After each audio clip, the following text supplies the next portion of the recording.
아이들은 음료수나 과자 같은 단 음식을 선호하며 올바른 양치 습관이 형성되지 않아 충치가 발생되기 쉬운데요. 유치가 날 때부터 부모님이 충분히 양치질 교육을 시켜주시고 치과에 정기적으로 방문한다면 치아 건강 관리가 수월하지만 그렇지 못하다면 충치가 쉽게 발생할 수 있습니다. 특히 유치는 무기질 함량이 영구치에 비해 부족해 충치가 더 생기기 쉽고 충치 진행 속도가 매우 빠릅니다. 또 치아를 보호하는 범낭질이 얇고 크기도 작기 때문에 충치가 조금만 깊어져도 아이들이 어려워하는 신경치료까지 필요한 상황이 발생할 수 있으므로 아이가 치아 통증을 호소하는 등 불편감을 느낀다면 조기에 소아치과에 방문해 증상을 확인하고 치료를 하는 것이 바람직합니다. 유치에서 영구치로 교체될 무렵 발생하기 쉬운 충치는 진행 속도가 빨라 조금만 방심하면 치수까지 침범해 염증을 일으킬 수 있는데요. 이를 장기간 방치할 경우 영구치의 성장에 영향을 줄 수 있으므로 초기에 치료를 시작하는 것이 좋습니다. 보통 유치에 씹는 면에 충치가 생기는 경우 부모님들께서 양치를 하다가 많이 발견할 수 있는데요. 치아와 치아 사이에 사이 충치가 생기는 경우에는 육안적으로 발견하기가 쉽지가 않습니다. 그래서 내 아이는 지난달에 치과 가서 검진했을 때는 아무 이상 없었는데 갑자기 치아 사이가 깨져서 음식물이 껴서 아프다고 해요 라고 오시는 분들이 많습니다. 그만큼 유치의 사이 충치는 엑스레이를 통해서 정기적으로 확인해야만 합니다.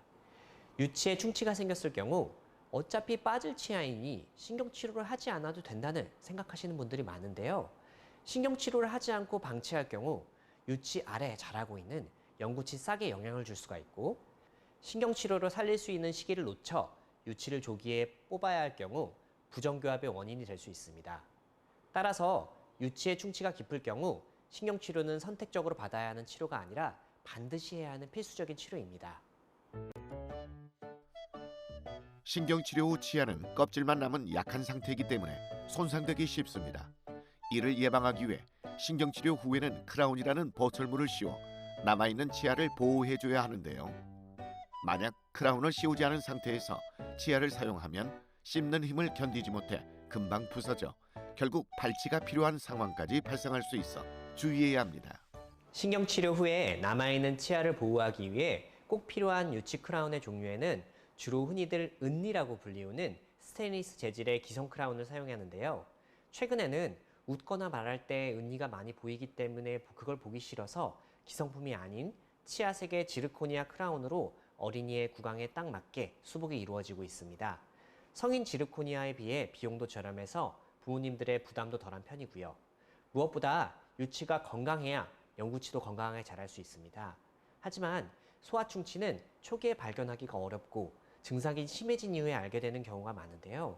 따라서 평소 정기검진을 생활화하는 것이 중요하며 충치가 발견되면 적절한 시기에 치료를 시행하는 것이 치아 건강을 유지하는 것에 중요합니다. 유치의 치아 건강을 유지하기 위해서는 꼭 정기적인 검사와 불소도포를 해주어야 합니다. 아이의 평생 구강 건강을 위해서는 올바른 양치질 습관과 치과 정기 검진으로 유치, 영구치 모두 꼼꼼하게 관리하는 게 중요합니다. 또 유치 중에서도 어금니는 표면에 홈이 많아 음식물이 잘 끼고 플라그 제거가 쉽지 않으므로 사전에 실란트와 불소도포 등의 충치 예방 치료를 해주는 것도 도움이 됩니다.